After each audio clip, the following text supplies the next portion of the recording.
राज्यात मंत्रिमंडळाचा विस्तार शपथविधी पार पडला आणि त्यानंतर राज्यातील मंत्रिमंडळात वेगवेगळ्या मंत्र्यांना स्थान देण्यात आले।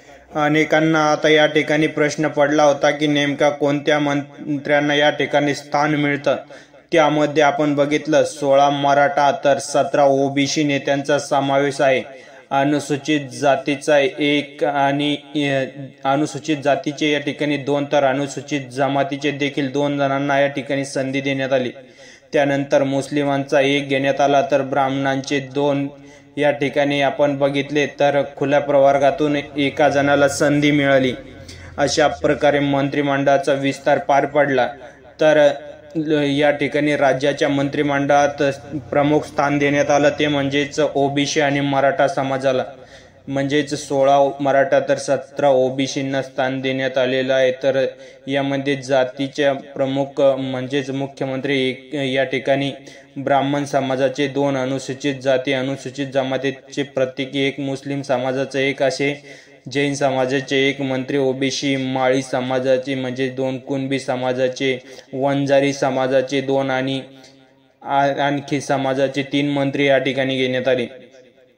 तर मराठ्यामध्ये नेमकी कोणाची वर्णी लागली होती ते बघा। तर मराठा समाजाकडून राधाकृष्ण विखे पाटील, चंद्रकांत पाटील, नितेश राणे, शिवेंद्रराजे भोसले, मेघना बोर्डीकर, आशिष शेलार, एकनाथ शिंदे, शंभूराज देसाई, योगेश कदम, भरत गोगावले, प्रकाश आष्टीकर, त्यानंतर दादा भुसे, अजित पवार, बाबासाहेब पाटील, मकरंद पाटील आणि माणिकराव कोकाटे या मराठा चेहऱ्यांना 16 मराठा चेहऱ्यांना मंत्रिमंडळात स्थान देण्यात आलं।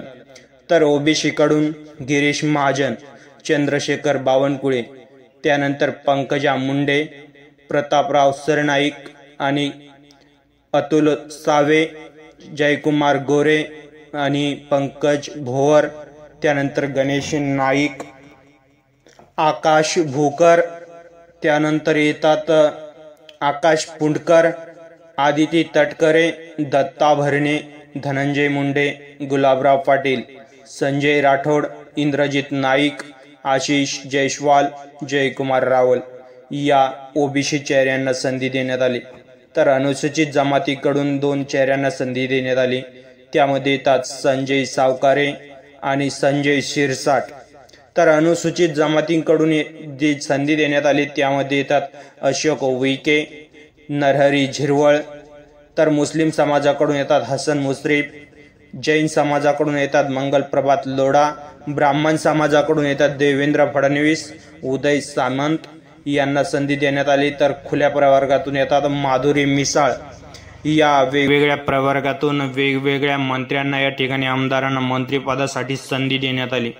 अनेकांच्या भुवया उंचवत होत्या त्या म्हणजेच मराठ्यांना किती या ठिकाणी मंत्रिमंडळात स्थान मिळतं। तर या ठिकाणी ओबीसी बरोबरच मराठ्यांना आणि मराठ्यांबरोबरच ओबीसींना स्थान मिळालेलं आहे।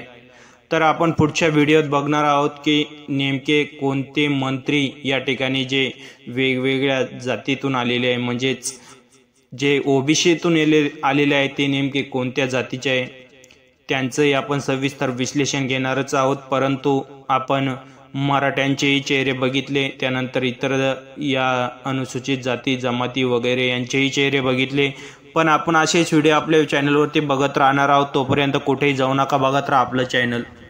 जय